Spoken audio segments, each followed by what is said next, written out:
Alright. This would be a great way to start the video.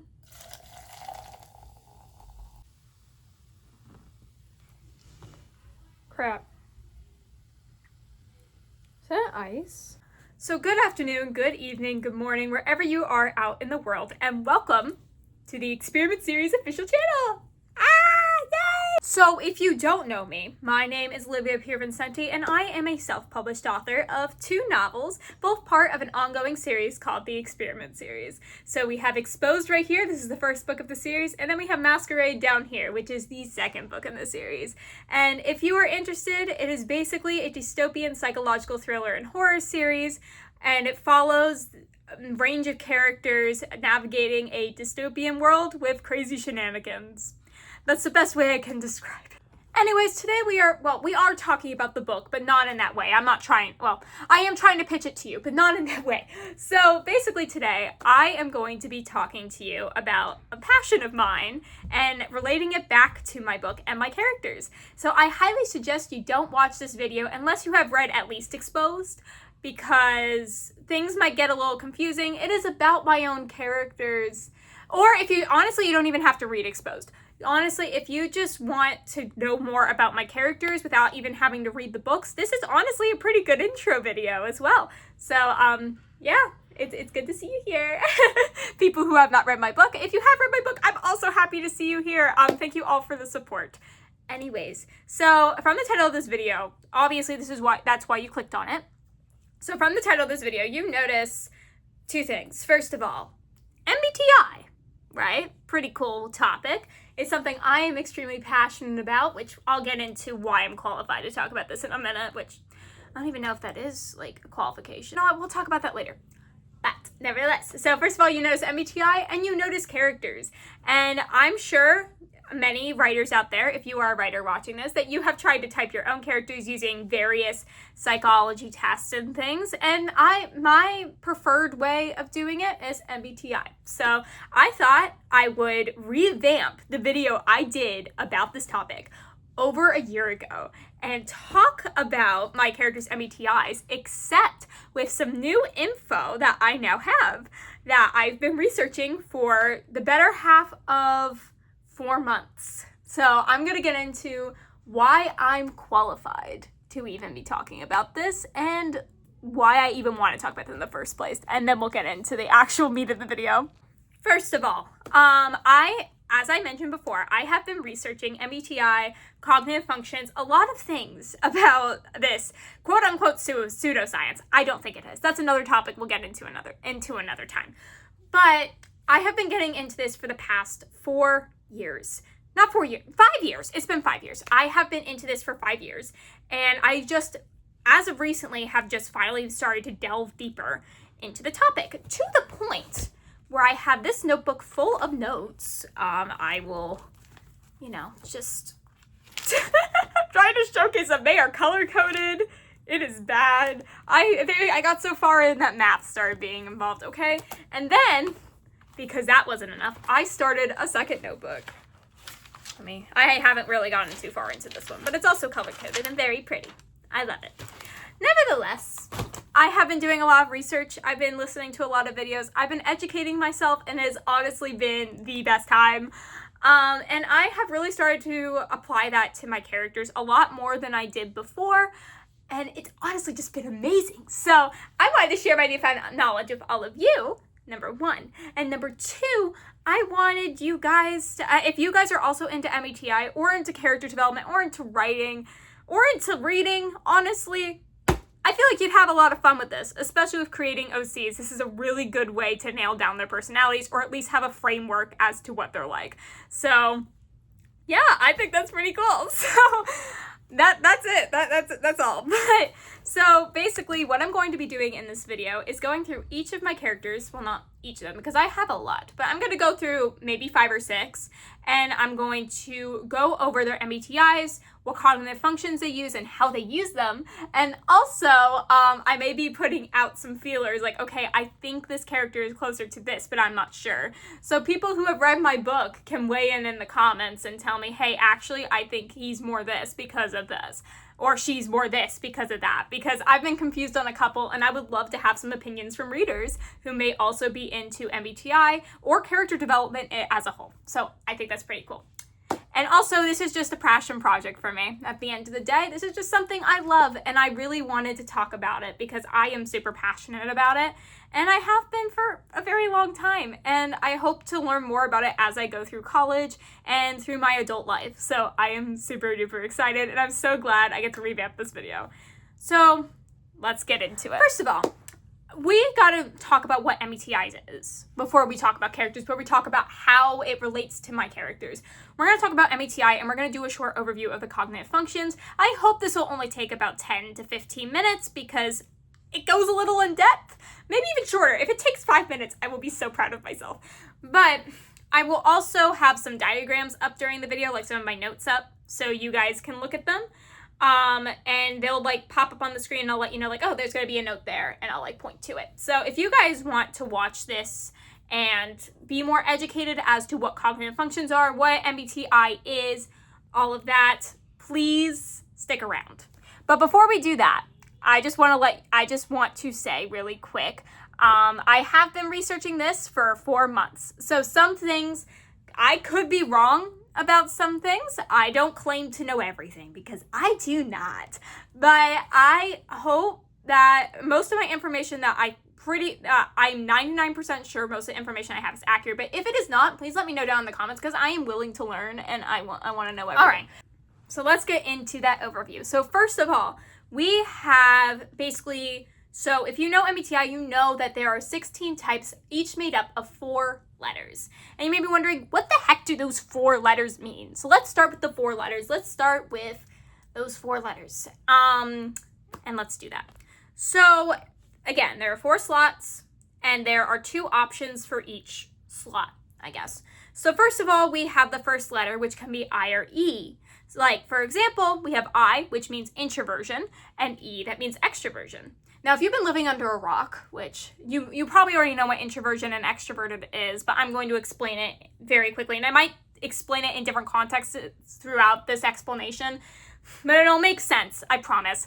Okay, so first of all, we have introversion, which basically means that you gain energy from being alone, while extroversion means that you gain energy from being around others and not physical stimuli some of the time, but like mental or physical stimuli, like outward.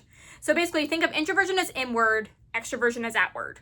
So that's like your framework for that. And then we go into N versus S, which is intuitive versus sensing. So you may be wondering, intuition, I guess, not intuitive. Intuition versus sensing. So you may be wondering, what does this mean? And this is probably the hardest one to explain out of all of them, but I'm going to do my best.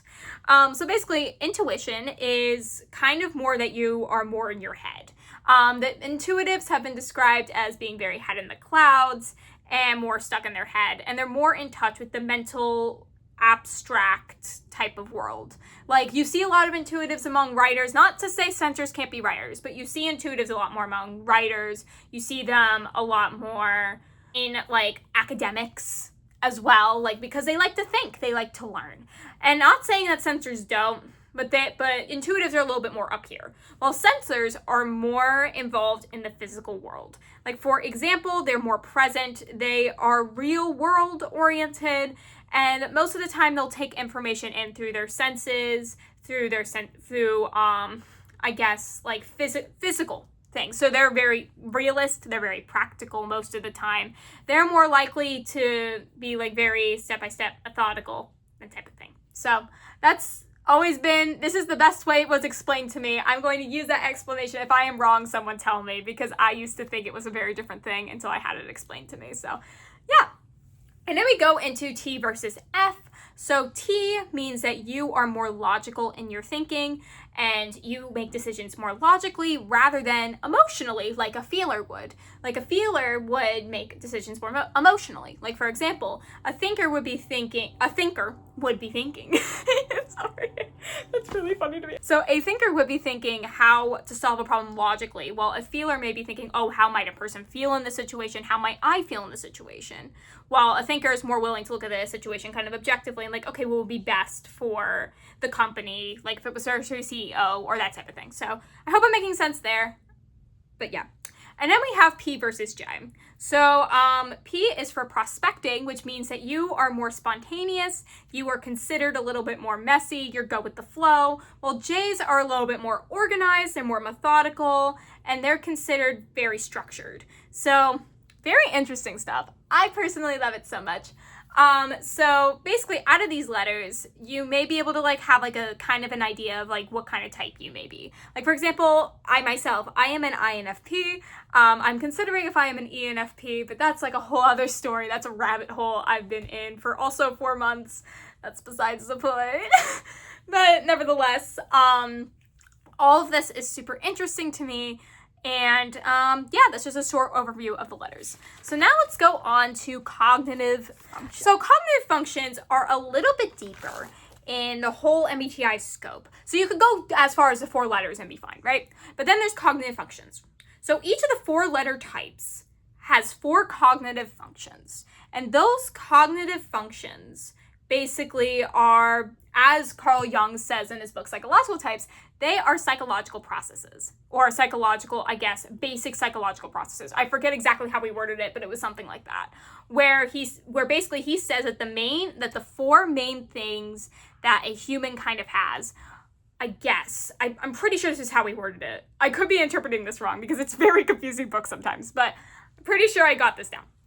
So basically, Carl Jung says that the 4 main things a human has are thinking, feeling, intuition, and sensation, as he calls it. Sensation is probably the better word. So, yeah, so basically psychological processes, and those are the 4 main ones. Now, each of these 4 psychological processes, the thinking, feeling, intuition, and sensation, can be introverted or extroverted as well. And each person has 2 introverted and 2 extroverted cognitive functions. Like, for example, you have intuitive types who can have either introverted intuition or extroverted intuition. You have sensing types, which can have introverted sensing or extroverted sensing. And you can have thinking types, who can be introverted thinking or extroverted thinking. And then you can have feeling types, which can be introverted feeling or extroverted thinking. And basically the difference between the introverted and extroverted cognitive functions is that one is more outward, as we were saying before, while identifying, whatever that's called. Defining, that's the word. So basically, as we were defining introversion and extroverted, introversion is more inward, extroversion is more outward. And we as humans have both, but there are things that we prefer. So now we're going to move on to the 4 roles of the cognitive functions, not the dominant functions. The cognitive functions can play in your kind of stack. So basically, the 4 cognitive functions that you have are called a cognitive stack. So first of all, you have the dominant function, which is your main function. It's your first one. It's the one you use the most. And then you have an auxiliary function, which is your secondary function. And dominant and auxiliary kind of work together. They're kind of like, co-parenting, I guess, in a way. This is one way it was explained to me, and I really like it. So basically, they're like the parents, dominant and auxiliary. And then there is hereditary, which is the 3rd function. It's called the child function for good reason, but that's besides the point. And then we have the inferior function, which is the 4th function and is kind of considered the teenager. So basically how this was explained to me is how they work together is, think of your dominant function is driving the car, right? Like, think of a car. Okay, let's just think of a car first. Think of a car. Imagine a car. Visualize a car. There's the dominant function, they're driving the car. They're like the parent, they're the dad, or the main head of the family. And then you have the auxiliary function, who's sitting in the passenger seat. She or he are helping the driver go wherever they need to go. And she's also kind of directing it, so she's helping the dominant function go wherever they need to go. And then you have the back, you have the hereditary as the screaming freaking child who won't shut up. And then you have the inferior, who's kind of like the bored teenager who comes out whenever they feel like it, basically. And it's mostly during times of extreme stress or annoyance. So there's that. So now that we've got into the roles of the cognitive functions and why they're kind of important, we're going to get into the actual cognitive functions themselves, which I think is super important. This is just going to be a very short overview with some short definitions. And if you would like to know more about all of this and like to get more in depth, I will be linking 2 videos from down below for people who want to learn more. So let's get into those. So I'm going to explain them in a very specific order that I've been thinking about them in my own notes, and I'm going to do my best with it. This may not be perfect, but I really hope that you guys can at least get some cool information out of this. So first of all, we have introverted intuition, which is basically the cognitive function that synthesizes trends, patterns, and they're very future-oriented and big picture. So for example, the two dominant NI users are INTJs and INFJs. And most of the time what they do is they are able to, they're the type to have a 5-year plan. I personally think, I've always heard this about NI users. NI users, please, like, if I'm wrong, tell me. But I've always thought of NI users as the type to have a 5-year plan, to think through things. They're also pretty abstract and they find symbolism in literally everything, which I think is really cool. So yeah, I have a lot of NI user friends. I know a lot of NI users and they are absolutely amazing. And so I know a little bit more about this one than I know about the others, but that's okay. Even though I don't personally have introverted intuition. So next we have the extroverted version of this function, which is NE. So NE is something I have, and I have great experience with it. And basically, it's a function that explores external possibilities, patterns, and ideas. So you may be noticing that the introverted function, the introverted intuition, is more inward. They're thinking more deeply, while the extroverted function is more outward. And for NE users like myself, we tend to have a lot of ideas at once, and we're pulling at straws to get all these different ideas, and sometimes they don't even go anywhere. Like, you know that one person who's like, oh my gosh, I have this idea and that idea and that idea, but it never goes somewhere? That's probably an NE user. I would know. But yeah, so NE users are really interesting. And they also have a lot of, the main question that they ask is, what if? What could be?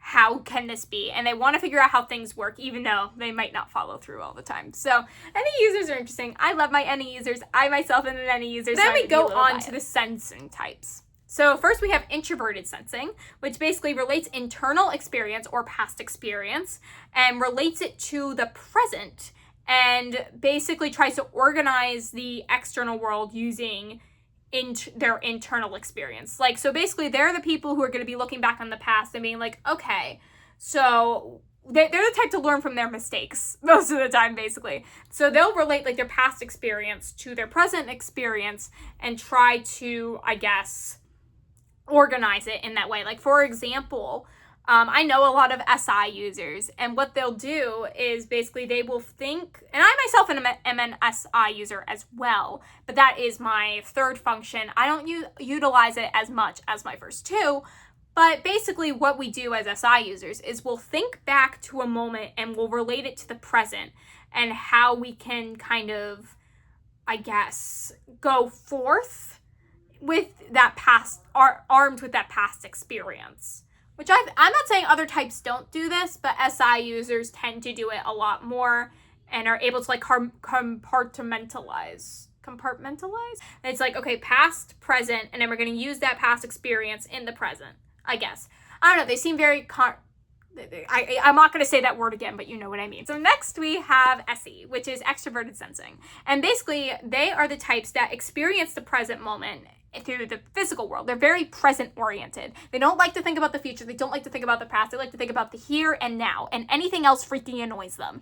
And they mostly take in experience through their 5 senses. So for example, I have 2 siblings who are high SE users, and they are like go, go, go all the time. And I'm shocked they still have energy half the time of their lives. And also, something else I've noticed about them is that they're very, I guess, sensational. I don't know. But basically it's like, oh, they need to feel, they need to touch, they need to see, they need to hear, they need like this constant stimuli, while maybe an SI user may not, or an introverted, or not an introverted, but an intuitive user may not even care, like, honestly, about any of that stuff. But an extroverted sensor is very like go with the flow, but also they need that external, I guess, stimuli. And I know a lot of SC users, and they are absolutely amazing, every single one of them.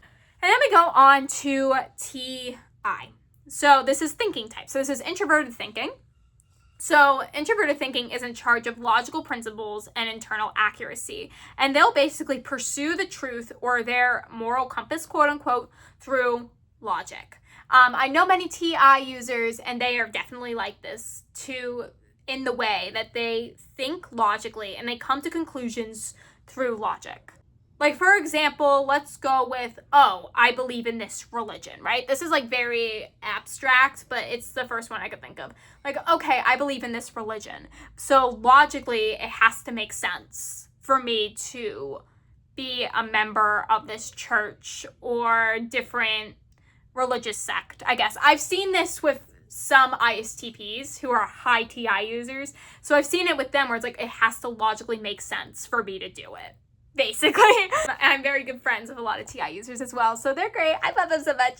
Okay, anyways, we're gonna go down to TE now because I'm pretty sure, if I did not explain TI right, somebody comment and I will do my best to explain it in the comments in a more cohesive way, but that's the best way I can think of. We have TE users, which they organize the external world using facts, data, and systems. So I have TE as my inferior function, but I feel like I use it a lot. I like to the point, like I feel like I use it a lot. Like, for example, you may have seen on my channel, but I use spreadsheets for my word count. That is my TE. I'm using it to map out my data and create systems. I create a lot of systems. Like, for example, like, oh, I do this at a certain time every night. I do this. I outline like this. Like, I have these certain systems set in place so I can realistically get things done.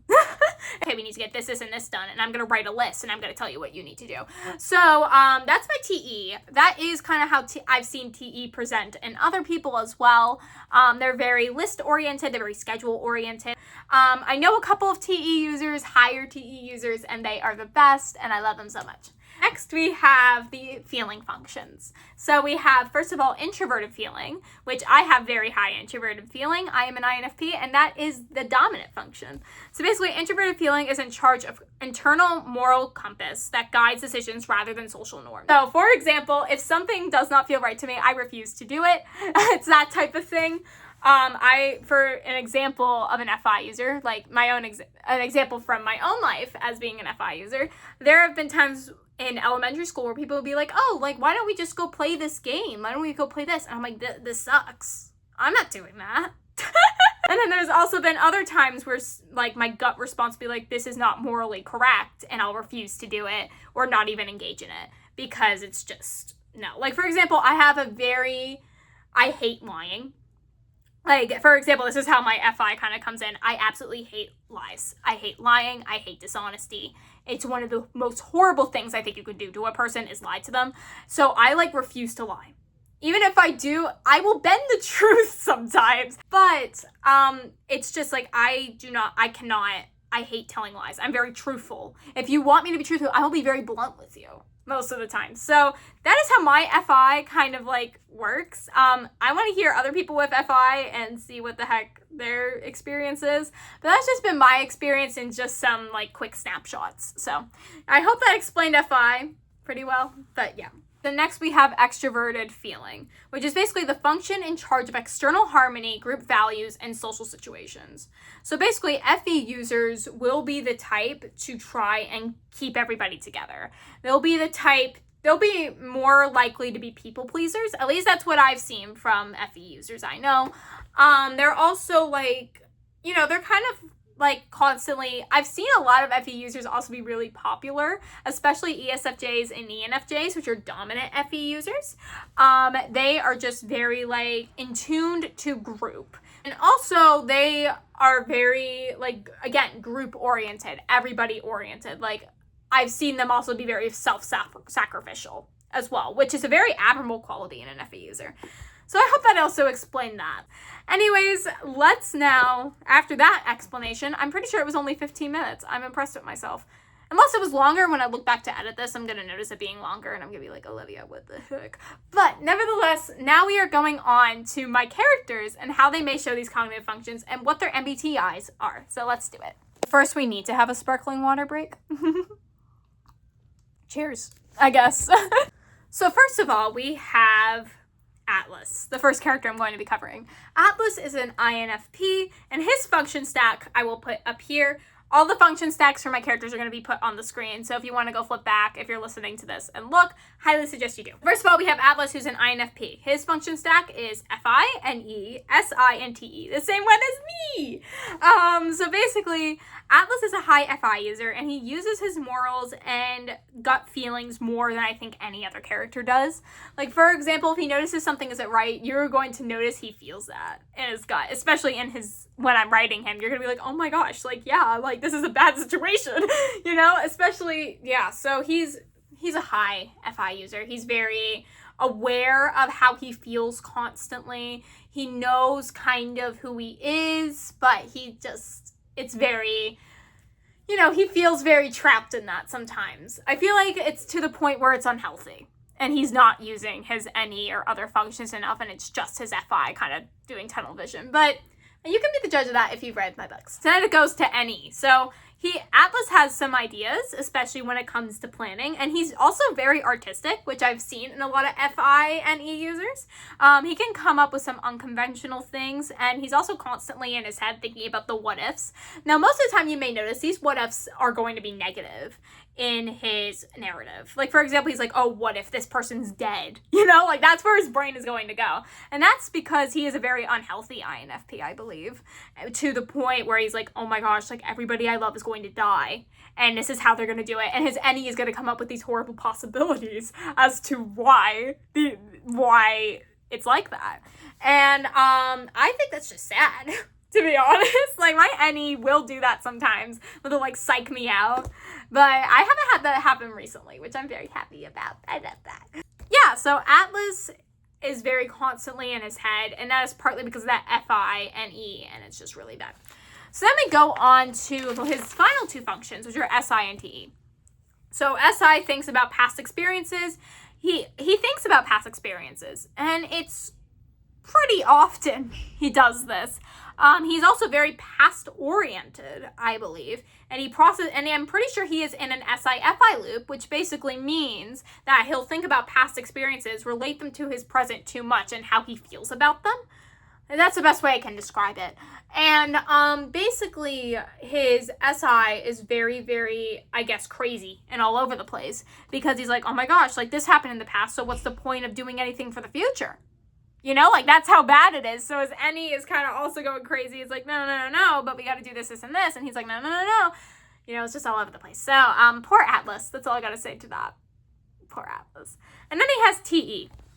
So this is exactly what I wrote in my notes. So I said about his TE, I said tries, keyword tries, to organize his external environment, but sometimes isn't the best at it. Also will sometimes sound logical to dissociate, which I think is really interesting, because you'll notice Atlas will actually, like, have half a brain cell sometimes and be like, well, yeah, but this.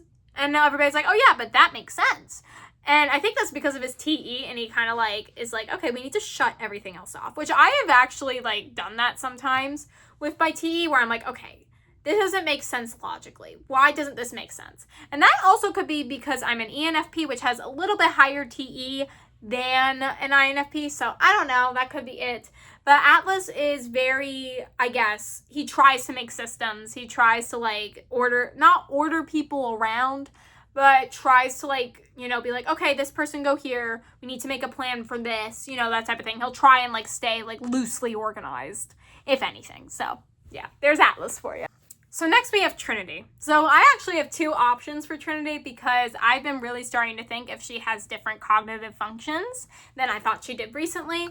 So notoriously for about a year, Trinity has been an ENFP, but I have been considering if she is an ESFP. So we're going to go through the cognitive functions of both, and then in the comments, please tell me what you think, especially if you have read Trinity's character, because I'm stuck. Thank you! So first of all, we have the ENFP cognitive functions, which are NE, FI, TE, and SI, and these will be up on the screen. Thank you, editing Olivia.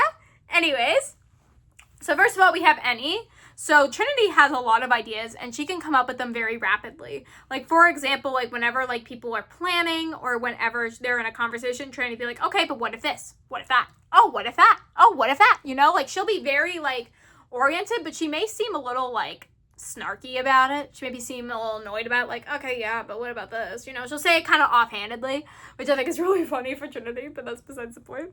And then we have her FI, which basically Trinity uses her morals in a lot to make a lot of decisions. And it may seem like she doesn't care, but she does. She absolutely does. She's like, okay, this doesn't feel right to me. I'm not doing it. Oh, I hate this. I'm not doing it. Oh, this is not okay, so I refuse to do it. Like, that's where her brain kind of goes. And then we have her TE, which is also really interesting, and she has higher TE than an INFP, like Atlas would. And she basically, TE basically is helping her, you know, systemize and plan and all that. And I would like to say she's actually one of the most competent people in the quote-unquote team that they have, end quote. So basically, but sometimes she lets her TE completely override her, and she will be, like, really logical and very, like, CEO-like, almost. I think you'll be able to see this in my writing. But she's like, okay, we gotta do this. Like, why are we all sitting around doing nothing? Like, we gotta do this. Like, hello? So that's a lot of Trinity's TE, and she's very outward in that. And then we have, finally, an ENFP's inferior function, which is SI, which is basically all about the past. And she'll sometimes think about the past, but she really just tries to avoid it at all costs. But sometimes you will see her get really, really, I guess, nostalgic is a good word. She'll get a little nostalgic, and she'll be like, oh yeah, like, I remember this, but I just don't think it's worth thinking about, you know? And then we move on to an ESFP's cognitive functions, which are almost the same, except for the dominant and the inferior. So the dominant function for an ESFP is extroverted sensing, which is SE. So SE is very present oriented, and they have also they're very quick on their feet. Again, they are very touch, they're very tactile. They are very, I guess that wasn't a good way to explain it, but they're very senses wired. They need stimuli. They need external stimuli. And I feel like Trinity actually shows this a lot, especially in spoilers, especially in Masquerade, where she is going through the things that she's going through. Like, she can perceive a lot of the physical sensations. Like, she's very presently in that moment, which while I think an any user would do anything to get their brain out of that moment and think and, like, dissociate almost. I feel like an any user would dissociate. I really do. I feel like if I was in, like, the situations that Trinity was in a Masquerade, I would dissociate really hard. I would. And I would be like, oh, I'm going to pretend I am somewhere else right now. While Trinity is very presently in that moment, and she's like, okay, what's going to happen next? I need to be alert. And then you also see this in Exposed as well, where she's very present oriented, which, spoilers, when they're trying to escape Perso, she's very present. She's not thinking about all the possibilities. She's like, we gotta do it. I don't care how we do it. We're gonna do it. So there's that as well. So I think Trinity is a possible SE user, but I don't know. ESFP's two middle functions are FI and TE, same as the ENFP, so I'm not gonna go over those again. We already know how she uses them. And then the inferior function for an ESFP is NI, which basically is all about the future and planning and all of that and finding these abstract concepts. But Trinity, I think, really tries to avoid the future as well, because she's like, oh, we're gonna die anyways, and I would rather be in this present moment rather than thinking about 5 years from now or 2 years from now or even tomorrow. Like, I don't want to think about that. So she will sometimes also think about the future and, like, oh, that would be nice, but she'll try and avoid it entirely for the most part. Basically, the reason it's between these two, I think, is because of how many times Trinity's type has changed throughout the years. Like, for example, when I first started getting into MBTI and taking the test for my characters, Trinity went from an ESTP to an ENTP. And then I finally settled on ENFP, but now I'm going back to the high SE type and thinking she might be an ESFP. So this would be the fourth time Trinity's type has changed, if this is the case, which it very well could be. So please weigh in your opinions in the comments and let me know what you think, especially if you're educated on this topic. Even if you're not educated, give me your thoughts, because I just want to know. I just want to know. Thank you. Next, we have Harold. And Harold has notoriously always been an INTJ. Nevertheless, I have also considered INTP for him for a little bit, but I'm pretty confident in INTJ for Harold. I don't see that changing at all. So basically, let's go through his cognitive functions. So an INTJ stack is NI, TE, FI, and SE. This will be up on the video. Thank you. All right.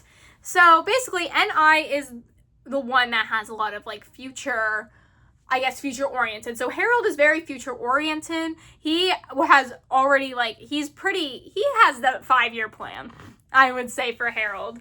Like, for example, you notice that, for example, even before Masquerade has started, you hear I'm in my 3rd year of psychology and I'm only 19.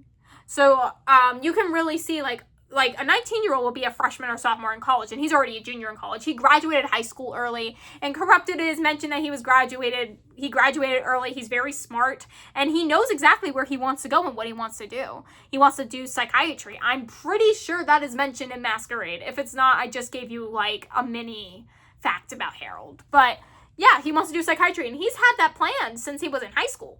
Harold. So he knows what he's doing, and I'm very impressed that he knows what he's doing. And then also he has a lot of existential dread, which I feel like is an NI trait. I'm sorry for all the NI users out there. I don't have NI, so I don't know. I want to learn more about NI. I really notice that NI users tend to take a lot of abstract concepts and really think about them deeply and zone in on them, and Harold definitely does. And you also notice, especially throughout the books, Harold is a lot in his head, and he's constantly logging things. And also, he's very, abstract a little bit in his thinking. Oh, okay, so it's this connects to this, and this is why that connects to that. And so it's very linear, almost, which is partly because of his TE, which is the next cognitive function. So Harold is very plan-oriented. He likes to know what's going on. He likes to have that, all laid out. And he also organizes things. He's very organizational. I feel like he would literally cry if anything was a mess. If Harold's room is a mess, he's going off the deep end. And he also really needs that external okay, we're doing this, then this, then this. And it's the same thing as his thought process, because it's very, again, linear. It's this and this and this. So again, that NITE really works well together, especially for Harold. So next we have his FI. So Harold, you might notice Harold has a moral compass. It doesn't really show. Sometimes it's very deep under there, but he has a moral compass. And he basically strives to do the right thing whenever he can. For example, this is a spoiler for Masquerade. So if you have not read up to chapter 21 in Masquerade, don't listen to this. Mute me. But basically, in that, Harold ends up saving Joel from Persephone. He ends up sacrificing himself so Nathan and Clover can get their son back. And I think that is such a beautiful use of FI, because he's he has such loyalty, and he's also I can't let another kid go through what I went through, which is partly that NI logging it. Not NI, FI, kind of logging it and be I can't let another kid go through what I did under Persephone, I guess. So there's that. And then we have his SE. So his SE is pretty so his SE can come out in some weird ways, I feel like. So he can be in tune with the present when he wants to be. That's a key word there. When he wants to be. And he processes things sometimes through his senses. For example, his SE can kind of go on overdrive sometime, and you'll notice he'll be very hyper aware of his surroundings and the details around him, which you may be it's mostly when he's under extreme stress, which is mostly when the inferior function comes out. But in extreme stress, you'll notice he'll become very hyper aware almost, and he'll start logging things. Okay, the door's over there, and then I'm in this room, and there's bricks, and they're digging into my back, and you see a lot of physical sensations, and that's partly because of that SE. So that's really interesting. Hey, editing Olivia here. I just remembered another fun fact about Harold that I just wanted to share really quick. So also, Harold was actually mistyped a couple years ago, which I keep forgetting. But he was mistyped a couple years ago into an ISTJ, which is partly why he is a little hyper aware of his surroundings as well, I would say. But yeah, he used to be typed as an ISTJ at one point, so I just thought that was a cool fact for you all.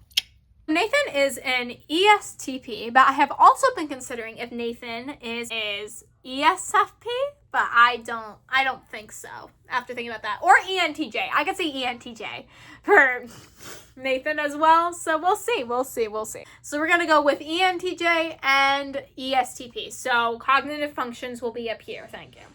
Anyway, so first of all, we have ESTP. Their dominant function is SE, which is very action-oriented. He craves, again, that physical stimuli. And that is partly why spoilers for Masquerade, this is partly why he takes a job as a hitman, because it gives him this rush. He knows what he's doing. It's very physically demanding, and he needs that. And also that's partly why, again, spoilers, he becomes an alcoholic as a teenager, because he needed that physical hit, basically. So next we have his TI, his introverted thinking, which means that he's very logical and almost cold with his analysis. And you'll notice that he's very analytical. For example, he'll think through things logically. He won't really go into emotion that often. And when he does, it's mostly just because this has to be better for everybody else in the situation.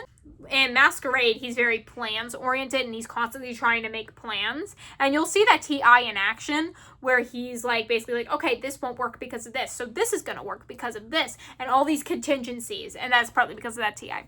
So next we have his FE. So FE is extroverted feeling, and he uses that to be kind of charming, to be kind of charismatic. That's a good word. He uses that to be very charismatic and charming. He does care about everybody else in his group, and you definitely see that, and that is partly because of that FE. And then lastly is his NI. He doesn't enjoy thinking about the future, especially because if it's his inferior function, but he can use that NI to think about the future and be okay, this doesn't make sense, and this is just going to be worse in the long run, and so that's why. So then we have an ENTJ, which I think also Nathan could fit. And here is why I think that. So first of all, an ENTJ has TE as their dominant function. So Nathan actually executes things very easily. And he has kind of CEO behavior sometimes. And you can see this in the books.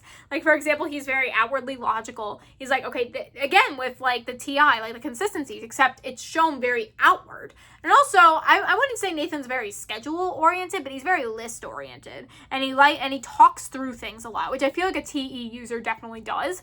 There's TE for that. And then we have NI. So I actually moved up NI a little bit because he does think about the future. And he's okay, this doesn't make sense. That doesn't make sense. How are we going to get through the situation and come out alive in the future type thing? So that's where his NI kind of comes from, in that higher auxiliary position. And then we go down to SE, which I've already explained why he has SE. He's very action oriented. He tries to take action. He's very good at taking action. He knows what he's doing some of the time, so that type of thing. And then we go down to his inferior function, which is FI, which I think is really interesting because he does have morals, and he does really try to uphold those morals, which is an FI trait. So I don't know. It could be both, but after really talking through it, I'm really seeing more ESTP from Nathan, and I don't even know why I ever questioned it. But I don't know. Weigh in your opinions in the comments, especially if you have read Nathan. Let me know what you think. So next we have Clover, Nathan's wife, and Clover is an ISFJ. She actually used to be typed as an INFP, which no. So she's an ISFJ, my dear Clover. The ISFJ's function stack is going to be right here. Thank you very much. Anyway, so first of all, we have her dominant function, which is SI, which is introverted sensing. And she constantly relates past to her present experience, and she's very in tune with herself and how she's kind of her physical sensations very often. For example, she will think we can't do this because of this thing that happened. So again, very not present oriented, but very past oriented. And she also tries to use that to warn other people, which is where her FE comes in. So Clover has very high extroverted feeling. She cares so much. She is the mom of the group, and many ISFJs, I think, are the moms of their groups. So she tries to take care of everybody else at the expense of herself most of the time. And she's very self-sacrificial, like many FE users I've seen are. And she's very sweet. She's very kind. She's very motherly. And that's partly because of that FE. So there you go. Next, we have TI. So she has introverted thinking. And you notice that she'll say things very logically most times. She'll say it nicely, but she'll say what everybody else is thinking. Like, for example, it's everybody's like freaking out. She's like, oh, okay, like this is why we're freaking out and this is what we can do about it. So that's where that TI comes in. She will logically log things, I guess, which I really like about Clover. Clover's amazing. She's great. And then we have her inferior function, which is extrovert and intuition. And she'll basically have some unconventional ideas, or she'll think some unconventional things, but then she'll kind of write them off sometimes, like, oh, it's not practical. So, like, she will basically sacrifice her NE because it's not practical enough, which is partly, like, because of that SI and all of that. So, yeah, that's Clover. And also, the function stack will have been up there in the past. So, yeah. And we only have one more character, so stay tuned. And then lastly, we have Persephone, which is an ENTJ. So, the ENTJ's function stack I already did for Nathan's, but I'll put it back up here for your viewing pleasure. So, first of all, Persephone has dominant TE, which basically means she's very good at executing projects. She's very good at, I guess, schedules and lists and contingencies and plans. And you notice she has like 5,000 things going on. She's able to keep them all straight. So that's definitely a Persephone trait. We have her auxiliary, which is NI. NI is very future oriented, and she is definitely very future oriented. Like, for example, she has had the things going on in Masquerade and Corrupted, she has had them planned for almost 6 years, and she's executing them with her TE. So I'm just saying that's a very ENTJ thing. And she's also very good at, I guess, having that 5-year plan, having noticing patterns that people may not notice before, and being able to intercept them before other people can get to it. So I think that's what makes her such a good villain, but that's besides the point. And then we have her SE. Her SE goes a little crazy sometimes, and she needs that sensual or physical stimuli. Like, for example, this is why she drinks, this is why she smokes, this is why she has all these parties where she's just like, oh yeah, it's just so great. So that is where her SE comes in. She needs, like, people. She needs physicality. She needs to do things that are just, like, a little outside her comfort zone. At least I don't think they're outside her comfort zone, but outside other people's comfort zone, she needs to do them. And then lastly, she has FI, which you may notice that she has some very twisted morals. Like, for example, she will raise Joel and Harold, but then kind of turn her back on them. So, yeah, that's also very big FI. It's just her morals are very twisted, and that's probably because it is her inferior function. So I personally find her very compelling, especially because she's an ENTJ. Because originally in earlier drafts, she was typed as an ISTP or an ESTJ, which I find really interesting and a little weird, definitely looking back on it, because I honestly think she was always an ENTJ and I just didn't see it. So, yeah. So that is all I have for this video. I want to thank you all so much for sticking around and listening to me talk. If you want to hear anything else about any of the other characters, please comment and I may do a part 2 to this video, which I would absolutely love. I want to thank you all so much for watching, and I'm so happy to be here finally talking about this, which I'm so passionate about it. It's honestly the best. So yeah, if you guys want a part 2, let me know because I will do it. I'll do it with all the side characters. Watch me do it because I will. Anyways, thank you all so much for watching, and I'll see you in the next video.